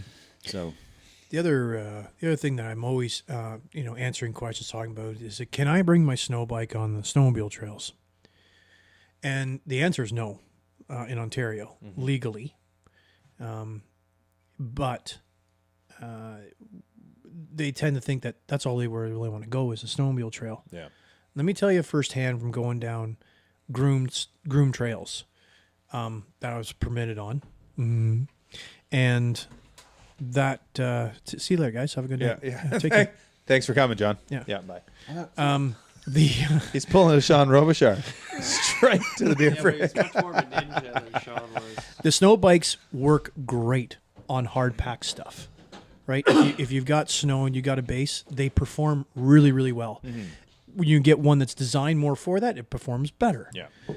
And if it's your cup of tea to be able to be going down, groomed areas and stuff like that with your snow bike, if you're in a different province listening and you are allowed on your snowmobile trails, you will enjoy it. But after a while, you tend, especially if you're on a sled before, you think this is better on my sled, and it is, because it's just designed for that. Yeah. And I find that whenever I get onto a groomed trail, it's simply for the ease of access to get into the backcountry. Yeah. To get pointing up into that deep snow, up the hill, down the valley, over there, over here. That's where the real fun is. So don't let it disencourage you that we're not allowed on the OFSC trails, because you simply just don't want to even be there. No. And God forbid if we were. Yeah. No offense to the snowmobile community, but to be honest with you, they have a hard enough time themselves regulating their own rules. Yeah. How many times do we see in the beginning of the year where there's forums and they say another snowmobile trail was lost because guys went boondocking into some dude's farmer's field? Yeah. I don't think how many times already this year. Yeah, I don't think we could help ourselves. Right. To be honest with you, like we would be heading right for that deep snow and having a great time, because that's where the bikes thrive. So thank goodness we're not allowed on the trails. Yeah. Because it'd just be disastrous, in my opinion. But And I think there's a big misconception on snowbikers too. When I've been following the Snowmobile Club on Facebook, and I'm actually part of it, my local Snowmobile Club. Oh, I thought it was Facebook. No, I am part of Facebook. Like, Who's man, not? that's a lot of money. Yeah. That's pretty good. No, my local Snowmobile Club. Thank you. Thank you. Anyways, there was a huge argument about these snow bikes coming on the trail, and like, no way we can let them. They're a bunch of yahoos that are just they're out to tear up our trails. It's not completely inaccurate. No, we're yahoos, but we're not a bunch of yahoos. And I think what their argument was if a snow bike got on their trails, it would rip it right up, and they'd be useless. Right. Which and I piped in and said, no, that's not really There's at all. more horsepower in those bloody sleds. And there's a track and a ski, which is very similar to a snowmobile. And then they're saying, "Oh, these yahoos." I'm thinking, no, there's not a yahoo that owns a $12,000 motorcycle and or dirt bike and a $10,000 Yeti kit. They're not yahoos. These are people that care about the sport and care about that. But that was their argument, Right, because like a 100 horsepower RMK or whatever with a 155 track and 3-inch paddles is not going to do any damage. 200 horsepower now. Oh, it's insane. Yeah, it is. Yeah. So yeah, I mean that's awesome, but Yeah, I think snow bikes on the trails is a safe thing. I remember many times snowmobiling on the trails having very close calls with guys coming in the opposite direction really fast. And it's a big machine to move out of the way. Yeah. Even a well-tuned trail sled, it takes a bit of drama to say, whoa, get out of the way, right? And Especially if you're booking. with the snow bike, you got all of 12 inches. Yeah. Kind of just a shift over to the side. So, but regardless, it's get in the backcountry, guys. You're gonna really enjoy it. Yeah, it's funny. I think every time somebody finds out I ride a snow bike, they say, "Oh, how are they on the trails?" I don't know. I never. It's not what I do, you know. Or how fast do they go? I don't know. It's not really what it's about. It is just hitting the back trails and or in the back country and riding around. It's not about top speed. It's not about if it's good on the trails. Yeah. You know. Well, that's the thing about the snow sport industry in at least this side of the country. Anyways, it's all about the trails. Yeah. Oh, you going right on the trails. Yeah. And so when you have this thing introduced where the end all be all is to be not on the trails, confuses the hell out of people, and they're like, "What? I don't get it." Yeah, man, get out there and ride. You can go ride in the Crown. You can go do whatever. And out in BC, where they were used to riding up in the mountains and boondocking, for lack of a better term, it's that's just the nature of the beast. We don't have that here, or at least we do, but it wasn't accessible up until now, not realistically anyways. And now snow bikes open that up for us. Yeah. Oh, yeah, you're absolutely right. I remember operating the snowmobile shows and stuff like that and trying to promote snow bikes. And the snowmobile show, two things that came to mind. A, it was a place for collectors to go from booth to booth, to district to district to district, to go collect the maps Yeah. Oh, right. of the local trail systems. And this is before, they had the phones and the apps and everything, right? So that was huge. Like, everybody wanted to know where they were going to go. And then I helped with the Wawa top secret, what was called top secret boondocking at the time. No longer exists, unfortunately, but it was basically a municipal promotional campaign to bring tourists in to go backcountry boondocking. The booth was like, just people would walk by and go, "What's that?" Do you have a map? No. No, it's top secret. Yeah. And it was really cool. It definitely paved the way to get up there snowbiking in that area, and with that really cool program that was going on. Well, and I think that's the culture of snowbiking, right? It's like people who get into snowbiking, they come to understand that that's the nature of the beast, and adventure is the key. That's why you get on a snow bike, is to go out to these places and go, "Wow, this is really cool. How else would I get it here? Couldn't get here on a sled. Definitely can't get here in my truck. Snow biking is really cool." And like, you look at, like, we've mentioned it 700 times already, but it's like that Mountain video. Like, they're up in they're in some serious terrain. And okay, the sleds can get up there too, but man, like, on a snow bike, it's just like you're carving up. Like, it's beautiful. That one, Beautiful. that one climb we did last year out of Hay Bay. Yeah, I think you were the first one up, no, Jay? Yeah, I was. Yeah, Nice. yeah, and I was looking My at, little like, 250. Yeah, I don't think that's doable. Oh yeah, that was bananas. Yeah, it was, and it was Yeah. great, and we kept climbing until we found that lookout, Yeah. and that lookout was probably one of the nicest ones in this whole lake, and I've never been up there before, and Nobody's ever been up there. no, I don't think so. Yeah. Yeah, That's another great thing about the snow biking. It takes you in places that you just don't get to. Like, even walking. Like, I go back to areas in Wawa in the summertime every once in a while, and I'll go and see what these areas look like. I can't believe how much under mess is in that snow. Yep. Like I couldn't ride my bike through it. If I walked it, I'd probably be killed by a bear before I got to where I wanted to be. Like, it's just insane. and didn't you find a mine last year? Yes. How cool is that? I didn't find it, but I was introduced to it by locals, Right. and it is so cool. Yeah. Like an old abandoned mine, and Yep.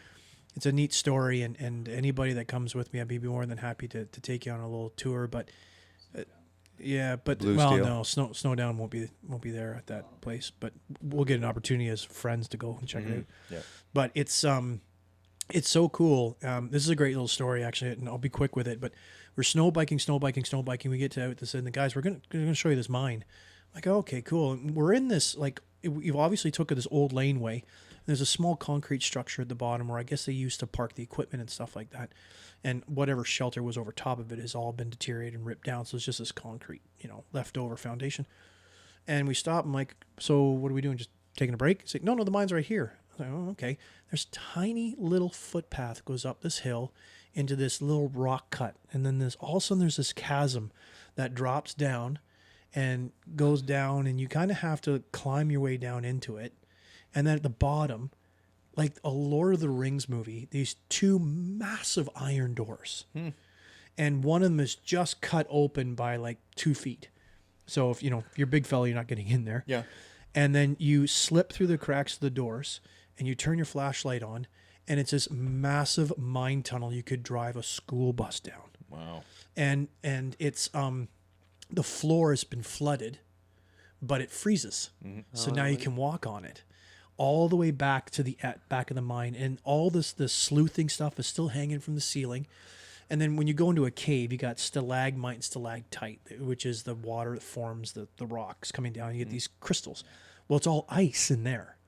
So, we're lighting them up with our phones and our flashlights, and it became this like just incredible wonderland. Like, this is awesome. And honestly, it was all because of snowbiking. I was introduced to something so incredible, and I'll never forget about it. And it's a pretty awesome experience. Well, I was going to say, what was your favorite snowbiking experience, but that might be one of yours.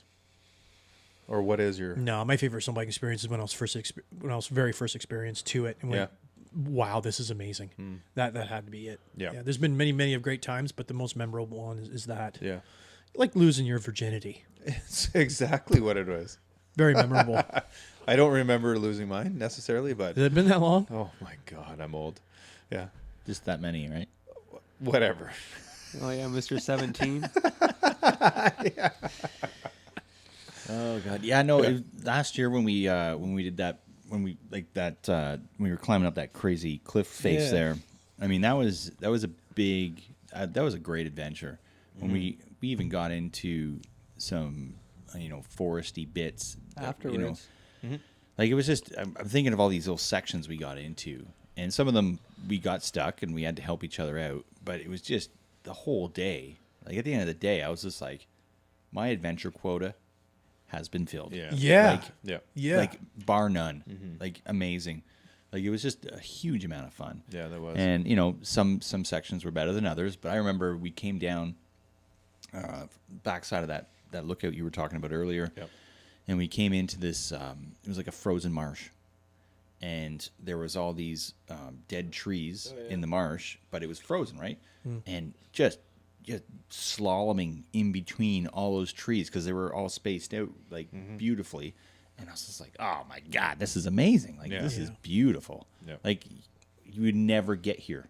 No, because like you say, you get eaten by a fucking bear or trampled by a moose or something before you'd even, or you wouldn't even be like, why would I go there? It's like, it's full of mosquitoes. But in the winter, it's a beautiful wonderland. I just thought of something, just comparing it to a song that you love a lot, right? Or this next song. Stop laughing because I'm being serious now. I'm sorry. God damn it. Always so inappropriate on this podcast. Every time you chime in, you have something to say. Yeah. Yeah. No, my point being is if you get that song, let's say it's Back in Black, okay? And you're like, oh my God, this is such a wicked song. I love this tune, right? And you play it over and over and over and over and over again. And then eventually like, I'm sick of this song. With snowbiking, we don't get a long season, but we get a great short fun season. And it's like listening to that song, but we've got to cut it off. Yeah. So that the next year comes, oh yeah, that was such a great song. I forgot all about that. Or such a great experience. Yeah. And I really like that. Yeah. And I love how it breaks down our enduro season as well, because I really love getting back on the dirt again. Yeah. I think if I lived somewhere where I could do it, all year long, I might get bored of it a little earlier, like a good song I thought I'd want to listen to for the rest of my life, and I just get sick and tired of it. We're lucky, we have like I said, I think I posted on Facebook that we don't have an in between season, so we ride the dirt we put studs on our tires, or some of us do, and ride that until there's enough snow for snow bike. And then when that's all over again, we Studs. put studs back on, Yeah. Take the studs off. take studs off, and ride the dirt. Like, what an amazing... I love it. Like, we have 4 really great seasons of riding dirt bikes. Yeah, it definitely opens things up for sure. I mean, Yeah. as a fair weather rider, when I first started, I wasn't really into that. I was like, wow, when it gets You cold, you're done. hated That's it. winter. Oh yeah, I did. I hated, you hated I hated it. winter You hated it. once I got into bikes because that's all I wanted to do. Right. Like before, I was into snowboarding, and I still am. But you know, I got spoiled living overseas and coming back to the hills we have around here. I was like, getting back into it now. But Yeah.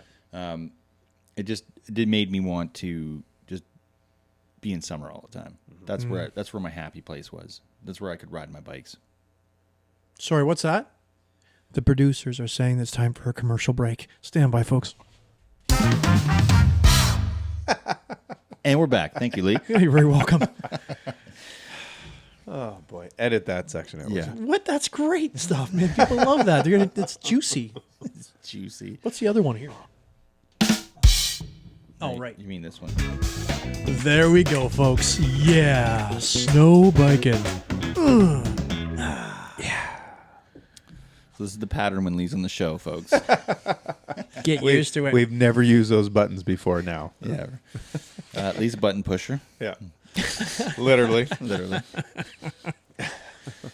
But yeah, winter wasn't a thing for me. Yeah. But that snow biking really turned me around. Yeah. Yeah, And you were it's, much happier last winter. Oh, goddamn. Even this winter, Yeah. even with the COVID, Yeah. I'm still happier. Yep. Yeah. But yeah, it's a great thing for getting out there and exploring new terrain. I mean, we're discovering new terrain all the time, so it's a lot of fun. Well, it's how we found 2 of our great trails with snow bikes. It is, yeah. Yeah, Yeah. yeah, with your summer events. Yep. Mhm. Yeah, It's totally. true. Yes. Bobby Balloons and Bobby balloons. what's the other one? Banjo Bypass. Bypass. Banjo bypass. Yeah. Found oh those yeah. on snow bikes. Yep. That was with was you Lee. and with Lee and Laura. All right. Yeah. They were snow biking. Oh, it was so perfect in there. I remember us getting to the top of that area and going, this has to be a single track trail. Yeah. Why does this not exist? Yeah. Yeah. Yeah. It does now. And then some of the areas that you took us in OVR rides, like I don't remember what you guys called it, but I called the bushwhack. What's Oh, free free ride? free Right, ride. yeah. Yeah. Oh, we got to get back up in there. There's a Yep. snow biking heaven right there waiting is. for Yep. us. Yeah. Yeah. And we were, what, half a kilometer away from there? No, man. We were like 50 feet from it. Yeah. We totally missed it rode right last by year. it. Well, we had so we had kind of for folks that haven't experienced the pleasure. So there's it's an old logging operation that kind of it's many years past. I think it's like 20 years ago or something like that. Anyways, they kind of built this road, and it kind of stops in the middle of nowhere. Well, in the wintertime, you can kind of keep going over all the deadfall logs because the snow at the time was so deep. You just kind of go right over it. And then Lee had kind of gotten stuck in the deep snow down in the valley. He did. But we were right there. Is that where that was? Yeah, man. Like if we would have just turned right and looked up the hill. Yeah, exactly. It's where we were. all in there. Oh, yeah. All It in was there. deep, man. Oh man, it would have been good. Proper stuck. Yes. Yes. Oh, yeah. Oh, dude. Oh, it was bad. Yeah. Now It was- that we know that area, Okay. I have to go back. There is some good stuff. rubbing my dirty little hands right now thinking about it. SNOVR. Yep. You know what? I've always wondered, what is the application, do you think, of snow bikes in, some official capacity? So like search and rescue or, that sort of thing. Because, you can get into some pretty, remote places with a snow bike where a sled might not be able to get to. Very true. I know the first thing that kind of came to mind for me was when I was doing the snow down event and on the sled, there was this one trapper's trail that took us to these multiple cascading lakes. And it was just gorgeous, one after the other. But the only way into these lakes was this tiny little trapper's trail. And unless you had a Scandic, I think that's what they call them, those big sleds with the thing. Yep. You were having, or a big boondocking sled, you were having a hard pressed time to get back there. And I remember after that thinking to myself, this would be so simple to get back here. on a snow bike with a couple of friends and an auger and I guess a little fishing tent and just get into areas that guys are not making. Yeah. You know, there's how many of those tiny little ponds and lakes are just over that big steep crest of a hill on the other side, and that's where the gold is. But they just don't get there because it's so much trouble too. But on a snow bike, right, it's great. And then, you know, you were just saying, you know, even like medical rescue or first response, be huge. Yeah. I can't believe not more operations in the world, like police and rescue, don't use motorcycles to get to these areas. Yeah. Like, I mean, I don't mean street bikes, proper off-road bikes. Yeah. You know, and they make them. Yeah. You know, every time I look at a KTM adventure bike, I think that's the ultimate police bike. Yep. I'll go over any curb, over any bump, through any traffic, Yeah. any off-road. I'll catch everybody and anybody on And they're this as fast machine. as any crotch rocket. Insane. To get back into the snowbike thing, you saw that feller who put the snowbike kit on the 1090. Yeah. Oh, Yeah. yeah. That was pretty wild. Yeah. Can you imagine that? Yeah, I'd like to have a closer look at that. I was thinking about it for a while, and the thing that really that doesn't work is how did he reroute all the exhaust and all there's just you can't do it. He's obviously done something really trick. Yeah. But I remember seeing some follow-up videos of that, and he was pulling a sled as well, right? With Yeah. his he was- camping yep, stuff. Yep. And every single time he got to a highway crossing or anything like that, ready to get across, he couldn't do it. Like he had to get people to come out of their cars, help him yank his bike across, or sledders, because Really? you know he's trying to pull it. Yeah. And then talk about another interesting. gentleman that's local to us is Oliver Broken Tooth. I don't know if you ever followed this guys, but get online, follow Broken Tooth, and he. Not only does he do these big, long treks in the Arctic and stuff like that in the middle of the wintertime on his KLR, he got support from CAMSO and from a Chinese motorcycle manufacturer that was doing those knockoffs of the Hondas and stuff, I think.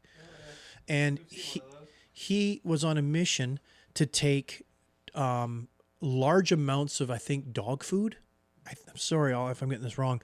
Large amounts of dog food or something across like these very remote areas way, way up north, like in the Yukon territories and stuff like that, to villages that needed this for their animals. Oh, wow. Yeah, and I haven't yet seen the entire episodes, but it was hard going. Like, you know what it looked like? It looked like the Grinch when he's pulling the sleigh out of Whoville.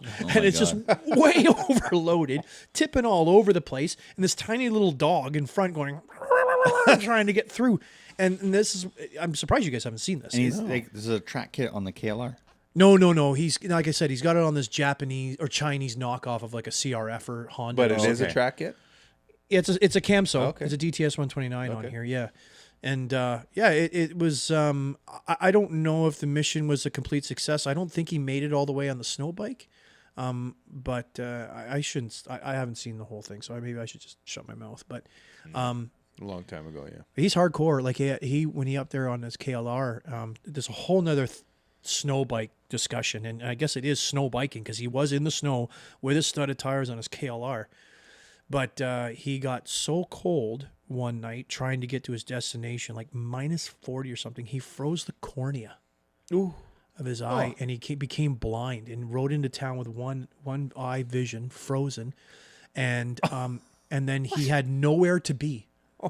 He had no prior arrangements, from what I understand, about what to do, and he knocked on someone's door, and they brought him in, they fed him.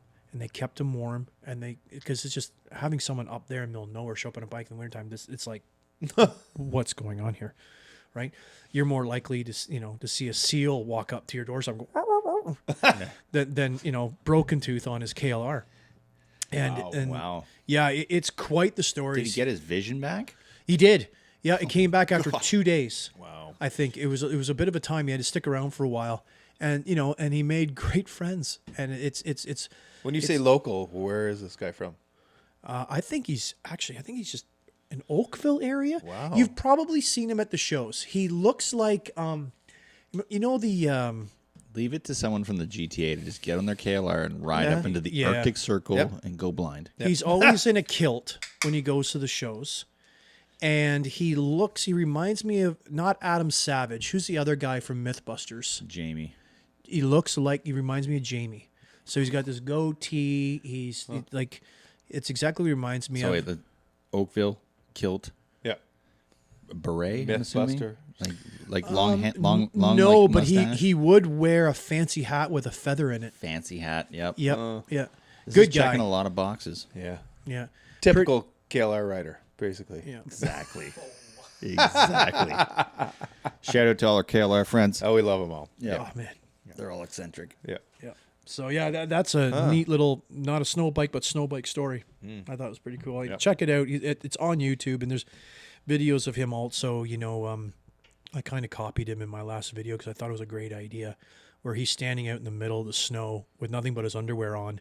He says, "This is what I start with," and then he cuts the scene, and then he puts his next layer on, and this is what is my next layer, and then he cuts the scene and goes to the next and next, and eventually by the end he's fully clothed. Yeah. And Did he do the side by side like you did? no, nor the fancy 50 space sounds. That's great. No, but Yeah. That was slick, the way you did. Yeah. thanks. Yeah. So, for those who don't know, Lee did a little gear video for snow biking, and that's on YouTube. Yes.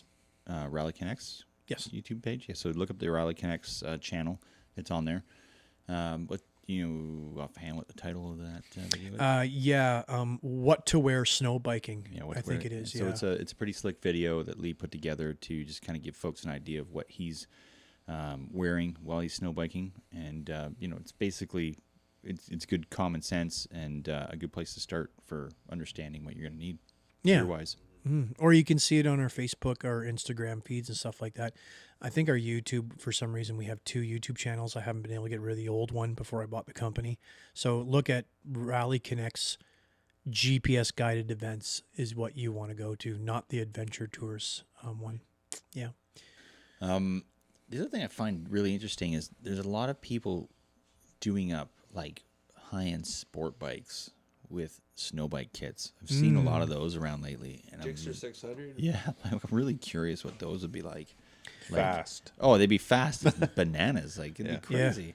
Yeah, I remember seeing one online where the guy is just, he's lined up in this old swamp area and it's all snowed over, and he cracks the thing open and he is gone. And I think I even saw one where he's racing a sled and he just whoops the sled's butt. Yep.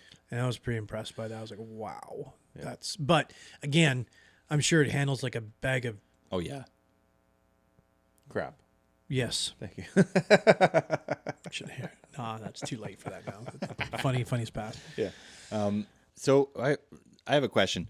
So you're much more familiar with the snow biking setups and all that. So when we see these epic videos of these guys kind of going up these giant snow banks or up on the mountains or whatever, and they're doing these crazy wheelies and whatever, what facilitates, wheelies are awesome and everybody wants to do them. What facilitates that on a snow bike kit? Yeah. Did I ever show you the picture of me wheeling on mine? Or It's Photoshop. okay. Yeah, Jay, come on, we've been over this. I think it's a combination of a few different things. First is obviously track kit setup. I know, companies like Timber Sled came out with a unit called the Riot, and they had it set up that you could flick a lever and it would change the profile of the track, so it became more wheelie, for lack of a better term, I guess, a bull.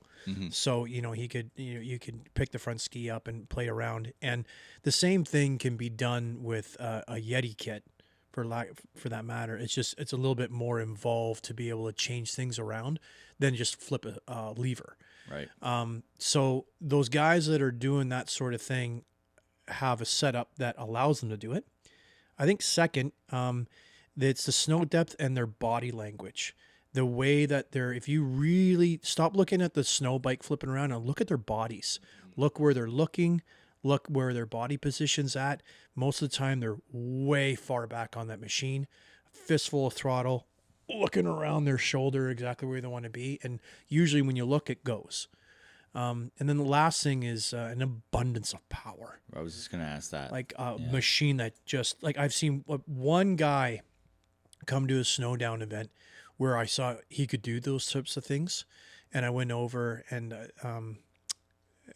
and I said to him, "Hey, Francis, dude, how are you making that happen?" He goes, I've got like $5,000 in power and parts and invested in this KTM motor to light it up. But at the same time, he was the first one to break down Yeah. because of the amount of power. The guys out west, they don't really have a choice when they're doing those high areas. If they don't have the power, especially if they're naturally aspirated, they just won't be able to do it. And don't fool yourself. A lot of this stuff is set up for filming. They know how to do this. They know how the approach is.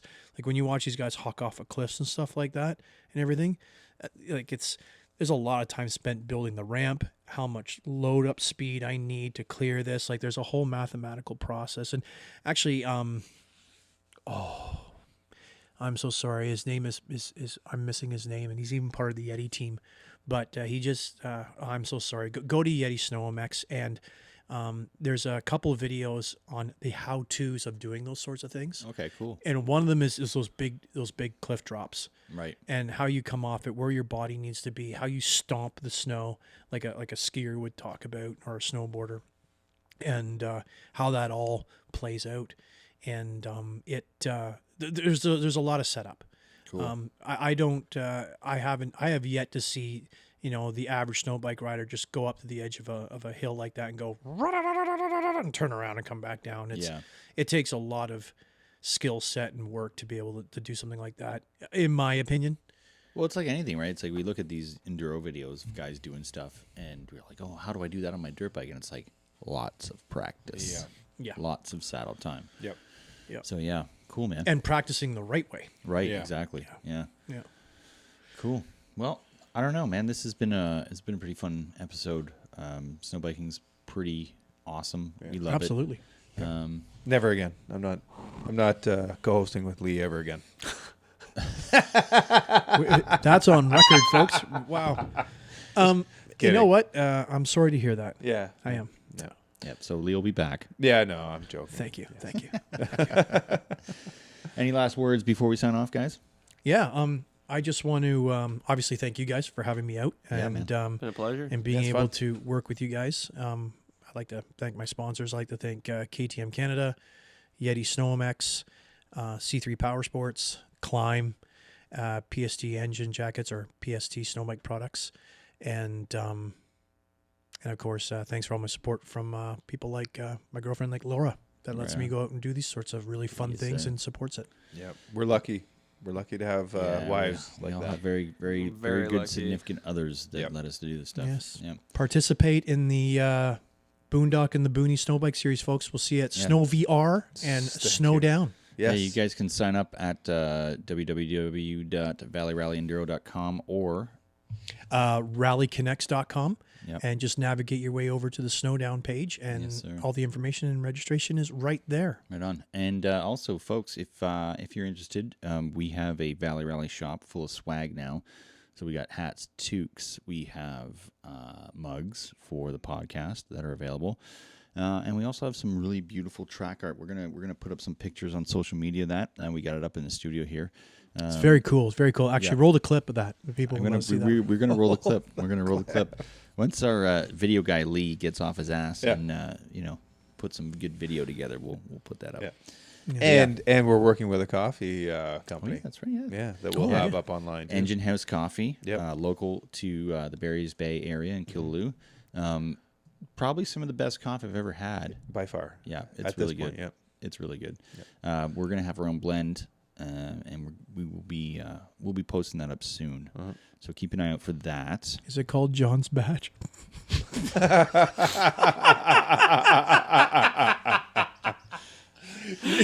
Wow. Well, never drinking coffee again. John's head just went. Woo.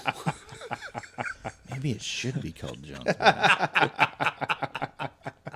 And on that note, On that note, have a good night, folks. Good Thanks night. for listening. I was gonna say watching, but we're not there yet. Hold on a second. I want to interject here. I find that the end of your episodes just don't have enough to them. Let me fix this for you, folks. All right, folks. Tune in next week when you get to hear Travis Pastrana, Chris Birch, and Paul Bolton. See you next time.